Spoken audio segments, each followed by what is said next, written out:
There are many people who have the limitations in their minds, who have lost that fire in their eyes.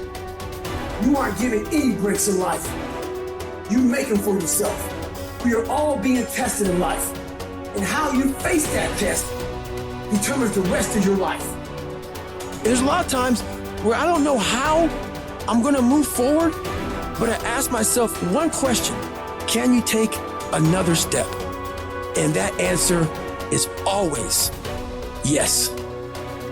Wherever focus goes, energy flows. So why don't we tap into that power now for your business and life? The part of beginning to get unstuck, you've got to decide that the behavior pattern that you have adopted doesn't work for you. You've got to change your strategies, and changing your strategy means reinventing your life, recreating you, and you have the power to do that. You want to take responsibility for your life. You can decide that you're going to change, that you're not going to be a wimp. I got me here, I can get me out of this, and I'm getting out. It's not easy reaching your dreams.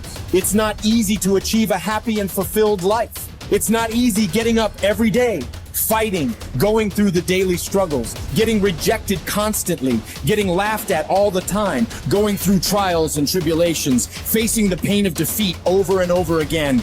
It is not easy, but if you do it, it is worth it. See, when people ask you, say, how you doing? Even if you're having some difficult times, say, I'm blessed and highly favored. Because anytime you wake up and you don't have a white chalk outline around your body, it's a great day. You got to tell yourself that no matter what gets in my way, I'm going to keep going. I'm going to keep moving. I'm going to keep winning. I'm going to keep surviving. It's everything that you want, because you went through that pain of that journey. It felt like he wanted to just knock you down and say, you know what? You can't do it. Understand that it's going to be trials and tribulation. That we'll have storms, but they will have sunshine after the rain. But that depends on you and how bad do you truly want it. Nothing in life will hold you back if you trust in yourself and you trust in the process. And at the end of this race, guys, you're going to be more capable. Through that effort, builds the character, the person you want to be at the end. Accept that. And so I say to you, it's possible you can live your dream. If it's becoming a diamond, if it's having more, it's achieving more, it's possible you can live your dream. It's necessary that you have a plan of action, that you're resilient, that you stick to, that you have the vision and never give it up, that you become creative and relentless and keep on coming back again and again and again, and that it's you got to take personal responsibility to make it happen. And when life knocks you down, jump back up and say, it's not over until I win.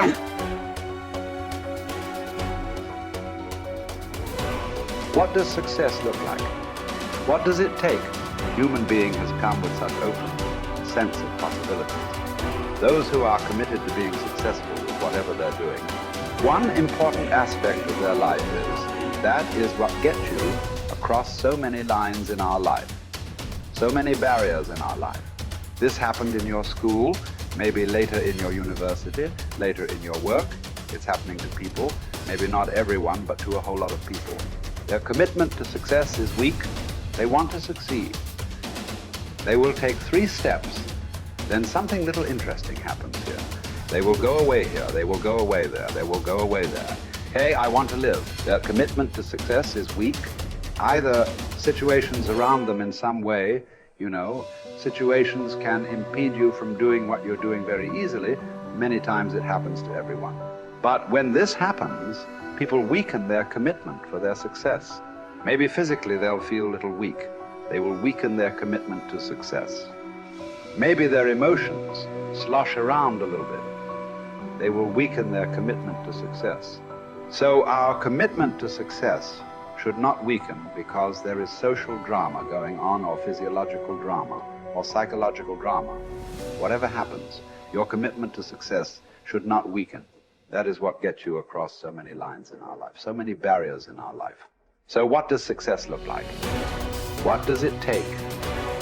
Those who have been very successful, either in music, sport, art, business, spiritual process, doesn't matter what. Those people never know when they ate, when they slept, when they got afternoon rest. I have not seen such a thing in my life. So those who are committed to being successful with whatever they're doing, one important aspect of their life is they're not settling down where it's very comfortable. Because comfort will happen when they lower you to the very, very comfortable. Have you seen how comfortable they are? Once they're dead, if you throw them there also, they're comfortable. If you lower them, they're comfortable. Right now, it's about ensuring that there is profoundness of experience and there is impactfulness of activity. Because if they had given you a limitless amount of time, you could do all those things, nothing wrong. I'm not against it. But they gave you such a little time with such tremendous potential of being human. That's the problem. If creation had made you like an earthworm, I'm not saying there's anything wrong with an earthworm. It is just that it's a unipolar potential. It can only do that much. An earthworm is not thinking of climbing a tree because it knows it'll be picked up by the birds. It never has such aspirations. It just wants to recycle the earth. You know, it is beneficial to so many other lives, including us, but its objective is very clear: to eat and to reproduce and to die. Very clear objective. That purpose to fulfill, he strives. I don't think he sleeps in the afternoon. I don't think so, because many afternoons I've seen earthworms. They were all vigorously active, but a human being came with too many potentials. Because of that, it needs a certain level of striving for a human being to forget about the world, to consider yourself successful. If your idea of success is you're doing little better than your neighbor, I call that sickness. That is not success. You are happy that your neighbor is worse than you. Is this sickness or success? It is sickness. But in some way, you feel fulfilled with what you're doing. Let's consider that as success for now.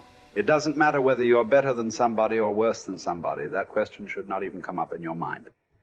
But in some way, you feel you're using yourself fully, and there's a certain sense of fulfillment in your activity. Well, if you're capable of just closing your eyes and simply sitting without any activity, that's fantastic. But you cannot do that. You cannot do that right now. In the states that you are, you can't simply close your eyes and become still. Instead of being busy, you will become preoccupied. That doesn't mean you're improving, that means you're regressing in some way. The problem about this success is people always making judgments. I did this, I did that, maybe this didn't work, maybe this is a mistake, that's a mistake. There's no such thing in life. See, at one time you were a monkey, all right. Hey, this is not me, this is that Englishman, you know. Charles Darwin said you were all monkeys. At one time you were a monkey just a brief while ago. Was it a mistake that you committed? That you were a monkey? Or was it just a certain stage of evolution? Was it a mistake or was it just a certain stage of evolution? Similarly, since you were born, because as a human being, you're born largely unformed, unlike other creatures. Other creatures, if their food is taken care of, they know what to do with their life. Because human being has come with such open sense of possibilities. You come unformed. You don't come fixed. You have to fix yourself. Different people throw different types of balls at you. From all over, your parents, your teachers, the school, the neighbors, and society and the world throws all kinds of things at you. To gather all this muck and make something worthwhile out of yourself is your business. That's your success. It doesn't matter whether somebody thinks you're worthwhile or not. You feel you are a worthwhile life. Good enough for now. World may not recognize. It doesn't matter. But you know you are worthwhile.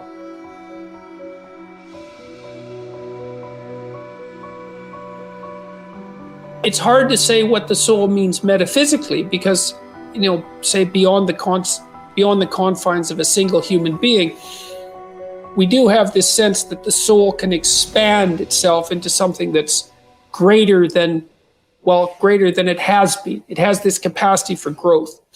And we do have this sense that the soul can expand itself to the point where it's enlightened, for lack of a better word, that it's working as efficiently as possible to transform everything that's unnecessarily painful and malevolent about the world into what's positive and good. And that it does that as a consequence of confronting the world with courage and truth. And I think that's right. And I do think that means that the soul participates in something eternal, which is the attempt of being itself to transform what's unnecessarily painful and malevolent into what's good, and that human beings actually do participate in that, and that that's part of the reason that our ancient tradition insists that we're made in the image of God.